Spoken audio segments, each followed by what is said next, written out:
All right, so this is another episode of the podcast to end all podcasts. And so if anyone hasn't watched this yet, this is focused basically on having conversation and motivating people to have those same conversations in their personal life. So I think people too often will look at podcasts as a way of outsourcing their thoughts when really your thoughts should originate from your own personal experiences, and you should learn how to share those with people in your personal life in your circles. So the fact that everyone has their podcast that they listen to but don't really talk about what their thoughts really are is kind of a disconcerting thing, at least for me. I'd rather have people be comfortable with their own beliefs.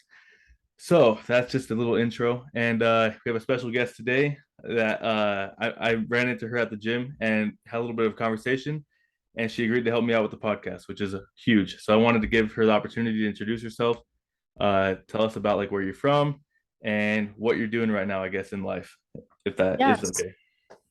my name's Gracie Coe. I just moved back here from Mississippi. I was here for my freshman year last year at BYU. Um, Last year I was working full time at Planet Fitness.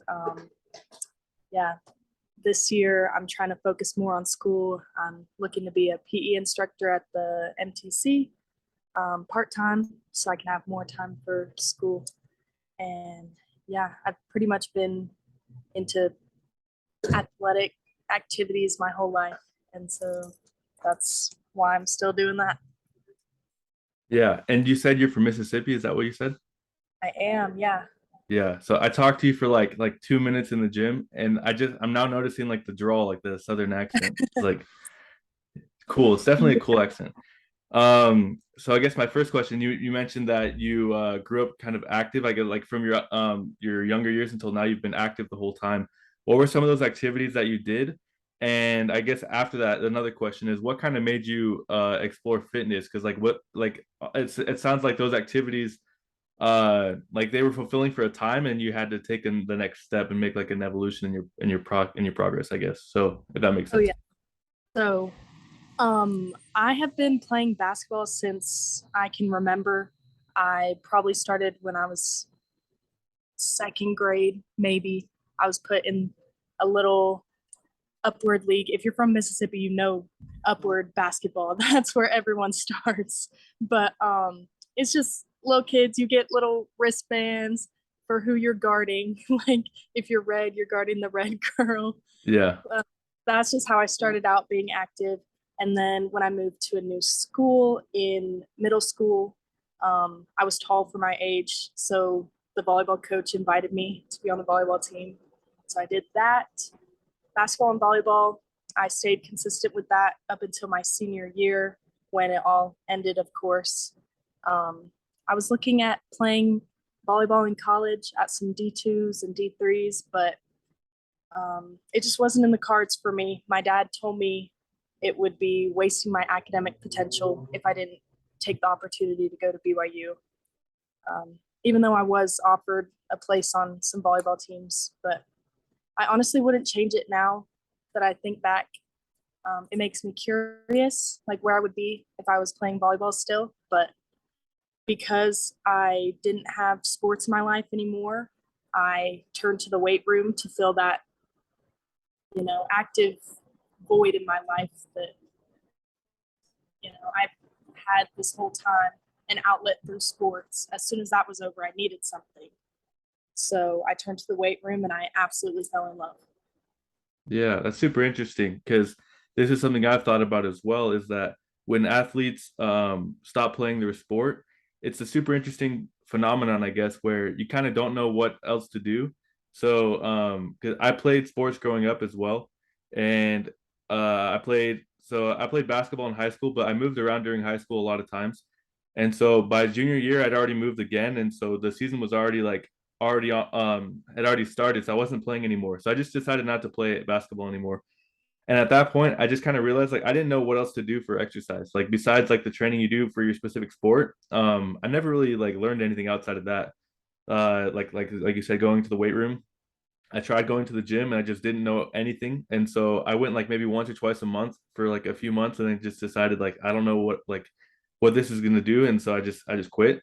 And then it wasn't until after my mission I realized like I just had a lot of time to think about it. And I realized that if you have I guess with your priorities. If you're motivated to do something, you'll get it done. So I had to figure out what's going to motivate me to get into the gym and why am I going to do it. And if I decide that, it'll make it easier. So um is that like a similar process for you? Like you didn't really know what else to do besides just do something and you just found the weight room, right? Is that what I'm hearing?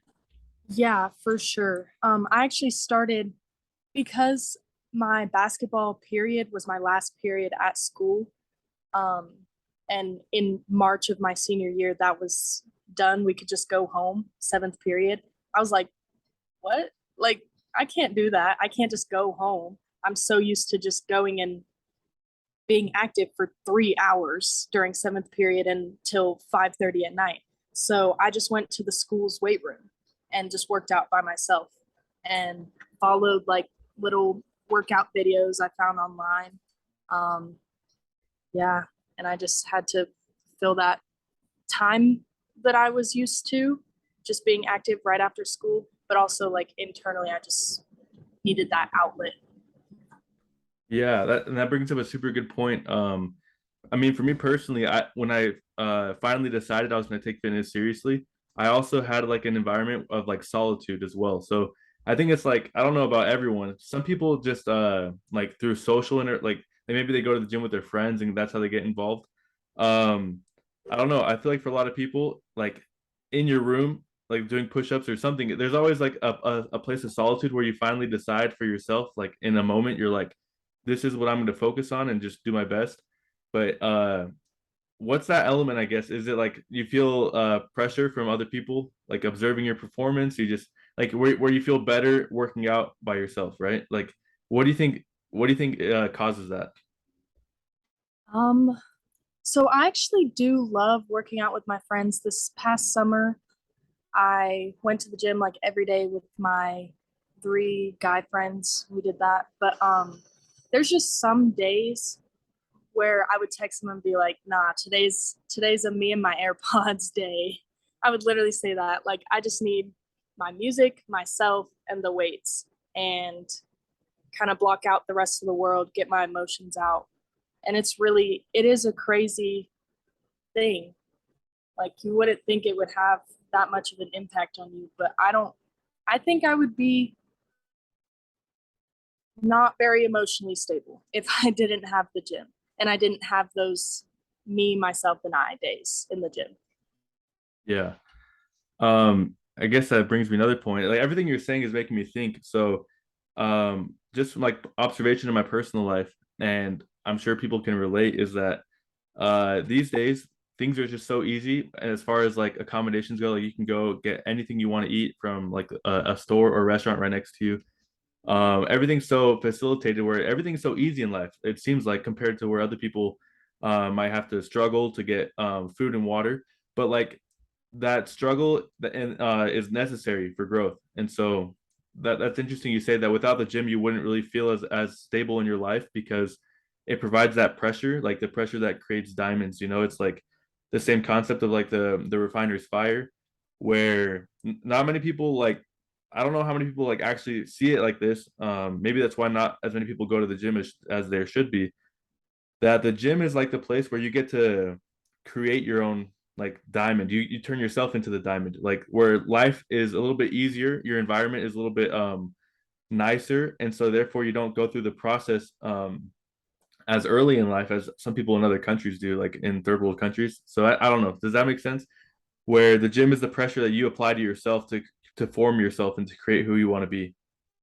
Yeah, okay. So that made me kind of think about this conversation I had with my mom recently because I just a couple weeks ago I dropped a whole bunch of money on hiring a professional bodybuilding coach. And she was, not everybody understands your decisions. Not everybody will understand something big like that. Um, but I told her this is the first thing in my life that I'm doing completely and utterly for myself. The money, the time, the effort, it's going nowhere but back into myself. And it's not motivated by anything but my internal desires to get better. And that's honestly why I'm so I'm so passionate about this next step because I've never just taken the time to be selfish, kind of, and just really work on myself. Like, yeah, I've been doing this for a while, but it's been, it's just not been that same sort of motivation. Everything's for me. I'm going to be the best version of myself. Not, it's not outside influenced at all. So, Yeah. yeah. Okay, I wanted to kind of transition into talking about nutrition a little bit, but before that, I have one last question. So, how do I word this? When it comes to motivation, I've found personally in my life that motivations tend to change through time. So, like the motivation that got you started with something is not the one that sees you across the finish line. Uh, what could you say about that, about your motivations changing, evolving, or whatever? And how have you seen that, I guess, personally? So my motivation first started out, well, I started working out like by myself in my room still while I was doing sports just to like try to make my body look a certain way because people have commented on it like, oh, you don't have this, you don't have that. So that's my first ever motivation to start working out. But once I was just looking for an outlet, to fill that athletic void after sports and everything, um, it was honestly emotional. It was an emotional motivation, so completely different. I still kind of did the stuff to make my body look a certain way, but that's everybody. That's bodybuilding. Um, but yeah, it's mostly now fueled by long term physical goals as well as mental goals rather than what other people have said to me and what I want to look like because of other people, if that makes sense. It's more personal. Yeah. That makes 100% sense. Like when the motivation is based on what you think other people think about you, it's such a shaky foundation. It's something that it will not last. It's like very insustainable, I guess, because you can't really determine what other people actually think about you because you're not in their head. So like you could be projecting something that like is a misconception. Not saying that the comments you received or things aren't true. I'm saying like you can't build off of that because you can't actually predict what people think like without have them having said it. Does that make sense? So like the more you get into your head thinking like, oh, they probably think this, they probably think this, probably think this about me, and then all of a sudden, everything that's motivating you is something that you kind of just made up, but it was initially started off with something that like was real, but that little bit of motivation you had was like is just insignificant compared to like when you have your own personal goals, you're like, I want to accomplish this in life, I want to become this. That actually becomes a lot more sustainable. I think I understand that. Like me personally, uh growing up I've always been like big, right? Like I have a big frame, and then not always like so active. It wasn't until middle school I got active. I used to be bigger when I was younger, and so now that I'm older, I'm thinking like, man, there's all these cool things I wish I could do with my body. Like let's see if I can like maybe do a backflip, let's do handstands, let's do all these crazy things. And that's what's pushing me right now, is to like get to that functional level of strength where I can like actually do cool things and enjoy my body, right? So like just having a personal reason drives you so much more than like what other people might think about you. So that's awesome. So nutrition wise, I think nutrition is where most people will probably fail in the gym, because you can look up on YouTube how to do any kind of exercise you want, how to perform the reps, how to whatever the form, but nutrition seems more like a, is it like it's like a mental thing, right? Where you have to get yourself to follow the program, even though the program's already there. Like you know more or less what you should be doing, but to get yourself to do it. What was that like for you when you started getting into nutrition? How have you been able to coach yourself, and what's been your progress so far? My biggest thing um, that I've found is everyone has an all or nothing mindset. And I have been victim to that for so long. Um, it's like if I'm going to be perfect in every single thing, I'm going to eat completely healthy, like I'm going to eat good foods. Like there's not actually just good foods and bad foods. There's more nutritious, less nutritious, but everyone thinks I'm going to eat good this week. I'm going to eat perfect. But it's not like that. And if you mess up and you're not perfect, that doesn't mean everything's thrown down the drain. Like I would think like that. Oh, I had one cookie today. Everything's done for. Like I failed. I just can eat like 12 more cookies. But yeah, the all or nothing mindset, that is pretty much, I think, most people's downfall because people think you have to be perfect to have progress, but you just have to be a little better than you were yesterday. So if that starts with you just adding in more vegetables to every meal, like that's good. That's progress. You know, I started just tracking to see what I'm naturally eating, how many calories, how much protein, and then I started putting a goal to it. And every day I would strive for that protein goal. But at the same time, I would figure out that I can put things that aren't necessarily perfect foods, like good, you know, everyone thinks you have to be perfect all the time. You can have a cookie in there and you're going to be fine. You can still meet your goals. I figured out how to kind of puzzle that together when I want balance in my life. Yeah. So that brings me to another point. So I know it says in your Instagram that you're certified, right, as a personal trainer. In that course, what do they say about like as far as nutrition goes with calories and stuff like that? Um, what's the most comprehensive way for you to like explain calories to someone? Like, because it's just a term we throw around because it's on every label. It's not like we hear that in school, calories, calories, calories, but I don't know if people really know what that actually means. How would you explain that, I guess, in a simple way for someone who's heard the word but has never actually been able to like understand what it is? Right. So a lot of people don't understand that calories aren't bad. First of all, calories are literally, the definition is a unit of energy. You need energy to live. You need a certain amount of units of energy in your body to go about your daily life, and even more if you're going to go and be active and look to build muscle, things like that. And also about calories, what people don't realize is it's a puzzle piece. So each calorie is, so, okay, macros, right? Protein, carbs, and fats. They all have different amounts of calories in them. So if you have 1 gram of carbs, that's 4 calories. 1 gram of protein, that's 4 calories.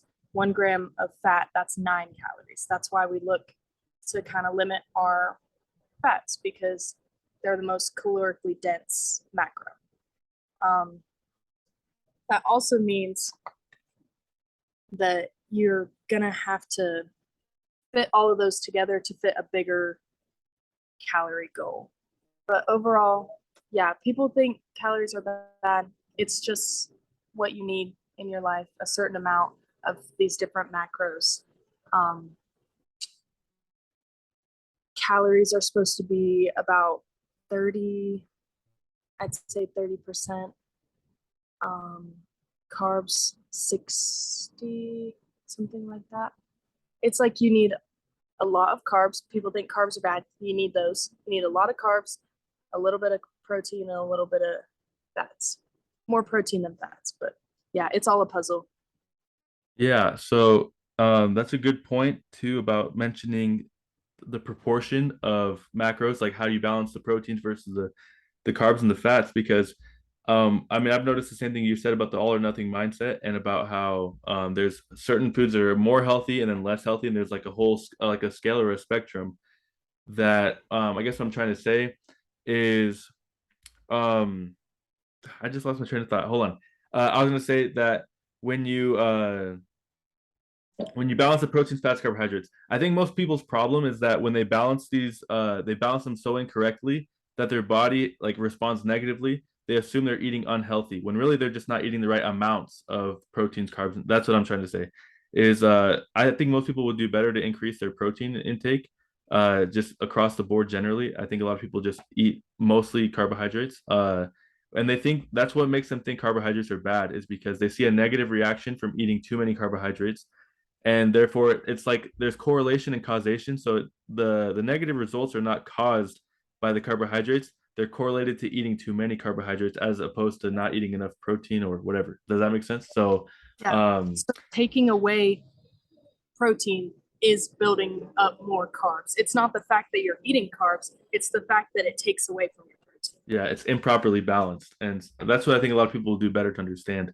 So, and I have kind of a deeper question, and if this doesn't make sense or if there's not like a good answer, it's okay. But from what I've understood about calories, like it being a unit of energy. So when you eat food, it's like you have like a packaged, like it's almost like like you're delivering a package to like to your body. It's like you order on Amazon, but like it comes in a package. It has most food is not like it's not strictly protein, not strictly carbohydrates. It's all mixed together in most foods that you eat. It also has mineral content. There's like all the micronutrients in it. And so when your body receives it, it has to break it down. So calories are the energy your body expends to break up the food and to absorb it, right? Does that make sense? Yeah. Okay, that's how I've tried to like teach it to myself, I guess. People think that the calories are in the food. It's like the calories come from your body to burn the food and absorb what like the nutrition that is coming in the package. It has to like take it, like unwrap it, open it, receive the package, and then ingest it. I don't know if that's Well, accurate. I could be wrong. well, the calories are in the food, right? You receive the energy from the food, but there is your basal metabolic rate and the thermic effect of food. Your basal metabolic rate is how many calories your body burns just sitting here doing nothing, like internal, processes. And then the thermic effect of food, that is what it actually takes to digest your food. So that is a part of it. But it's just a small part of it. Um, I'm trying to remember the percentages, but it's a small part. Your basal metabolic rate is a big part. The thermic effect of food, that's a small part. Okay, and could you explain that again, the thermic effect of food, and like for anyone who doesn't understand? Yeah, so the thermic effect of food is just how much effort your body takes to break up and absorb, actually use the calories you're putting in. So if your body didn't do anything with the calories you're putting in and it just sat in your stomach and didn't do anything, it wouldn't use any calories to burn it up. But your body absorbs it, puts it through, your digestive system, and that takes energy, that takes calories. So just digesting food is burning calories. And fun fact, protein is the most it's the macro that takes the most energy to digest. So if you eat more protein, you're going to burn more calories by doing nothing. So that's why you want to eat more protein. Like, people don't understand that. It's a building block for your muscles, whatever, but also you burn more calories by doing nothing. Like, why wouldn't you want to eat more protein, you know? Yeah. Okay, cool. So, and this is like I guess a point that's applicable to all things. I think more people would do better to like sit down and think things through. So like the way you're able to explain it, it comes from a lot of studying, a lot comes from a lot of like comprehensive research that was either done through the program or on your own personal time. Some people would just sit there and just kind of like hear the explanation and be like, oh, I guess, and not really understand it. So anyone watching, you definitely need to take your own time to understand the process that your body takes to absorb nutrition, to understand all the processes, I guess, that apply to fitness, or else if you don't really understand it, it's a lot harder to really like know what you're doing specifically in order to like transform your body. So um I just have a few more questions, but as far as future outlook about your personal goals, where you see fitness going in the future, how do you expect more people to start getting into fitness and getting into the gym, starting to transform their lives? Like seeing as how we have like obesity and heart disease epidemics across the country and obviously across the world as well. Every developing country has this problem. Um, what are we going to do to help bring people into fitness, and what is it going to look like in the future? Okay, so I've actually seen a really great trend on social media in general. Just everyone sees the gym. Hopefully, it's not short lived and just a small little fad, but the gym is just so prevalent on TikTok and on Instagram, and people are just seeing it more everywhere. So I think that's bringing a lot of people in, and I think it's going to be more more approachable. And a lot of people are intimidated. So I think having all these posts on their social medias that they're seeing will make it less intimidating, and I think that'll be a good step. Um, yeah, honestly, I hope nutrition kind of takes that same route and people start talking about what nutrition really is and how people can be balanced in their life and all that stuff, because I've seen a big difference in people around me just getting into the gym because they see it on social media. Yeah, that's awesome. I've seen the same trend exactly. Like growing up, it was like everything on YouTube I saw or whatever was all like prank videos, or I don't know, all these like this content that's like it's really fleeting and dissatisfying. So you watch it and it doesn't really like teach you anything. All of a sudden there's like this explosion in the last 10 years of all this fitness content. Like half the stuff I learned from YouTube, the other half from my personal experience. And it didn't exist like before 10 years ago. So yeah, I see the same trend going on. And I do hope it continues. Um I did have one last question, and then I'll let you go because it's been super informative, and I'm sure people watching have learned a lot. Do you believe like what is God's role in fitness? I don't know if you have any personal experiences or personal take on this, like of God's influence either in your personal progress or in any sense of fitness. What does He think about this? If you had to say, I think that God delights in anything that brings us joy, brings us to better ourselves, anything that's positive in our life. So if that's um, you going to the gym, if that's you working on your artistic skills, if that's you starting a big project, whatever, I think he delights in that.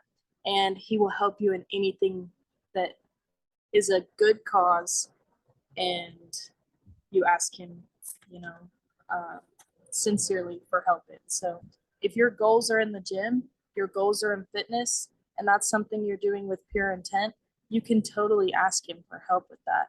And I think it's it's not crazy to say that you can see an increase in strength as an effect of prayer and as an effect of bringing God into your fitness journey. yeah, I agree 100%. I guess my personal experience has been that along with the YouTube research and like my own personal experience in the gym, I realized that where I was like, if God knows everything and He's also promised that if we ask in faith, we'll receive, then why could I not pray to God about my fitness goals and ask Him to enlighten my mind and help me understand concepts deeper? That way I can get, I guess, further have an advantage in the gym of like understanding what I'm doing. And as I went through that process of like pondering things, uh, pieces of information just started falling into place like a puzzle. And all of a sudden, I was like, fitness is not as scary or as like intimidating as I thought it was. It is hard work, but so is life, and it's just another aspect of life that God has control over. So, yeah, I appreciate that sentiment you shared. And I think anyone would do good to start praying more about their health. And if they do it like with faith, then I'm sure they'll see results more than they will on their own, or even looking at other articles and research are great, but sometimes a personal understanding is even deeper when something is just so true to you because you've seen it in your personal life. It kind of it's more value than something that you just read online that you don't really understand. And so yeah, I feel like that way. So yeah, I want to give you also an opportunity. You might get one extra follower by doing this, but you can share your Instagram if you want. For anyone watching, I have 26 subscribers so far. So All right, for you 26 subscribers, follow me at GCOE Fit. That's GCO Fit on Instagram and TikTok. awesome. Sweet. So that's all the questions I had, and I wanted to say thank you, especially for doing this on kind of like short notice as well, and for helping me out. It's a great opportunity for me, and I hope you had a good time talking and stuff. And that's it. Did you have any last thing you want to say for the children? Stay happy and stay healthy, man. Yeah, get in the gym. It's freaking cool. It's actually better Yeah. than not than doing anything else. So, yeah, I'll see you later. Anyone who's watching, please like and subscribe, as the YouTubers would say. But thank you, and see you later. Bye.